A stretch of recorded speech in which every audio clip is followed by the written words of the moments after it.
Hi friends, నేను మీ సంజీవ్ బాకి. ఒకసారి ఓ స్నేహితురాలు అంటుంది, ఏమిటి ఆయన ప్రవచనాలు విన్న తర్వాత నీకు నష్టం జరిగిందా? ఏం జరిగింది?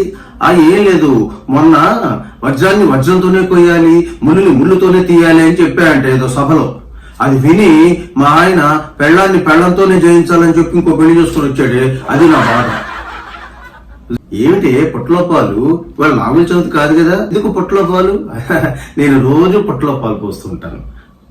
ఎందుకు అంత ప్రేమ, అంత భక్తి? పుట్టలో ఉన్న పాము కాటేసి మా అత్తగారు చనిపోయిందైతే నా చేతికి తాళాలు వచ్చాయి. అందుకని ఆ పాము అంటే నాకు మహాభక్తి సుమా.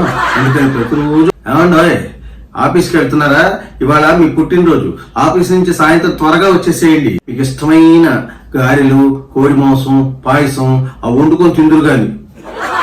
చూసారా ఆ అడుక్కునే వాడికి ఎంత పొగరో చూసారా? ఏం జరిగింది?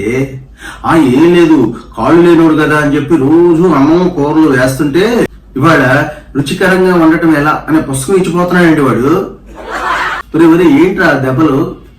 ఏం లేదురా, టమాటా పచ్చడి బాగా చేసామని మా ఆవిడ పోయిడా.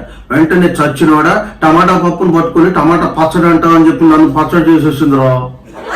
సంజీవ్ బాకి సబ్స్క్రైబ్ చేసుకోండి. ఇలాంటి జోక్స్ మరెన్నో విని ఆనందించండి.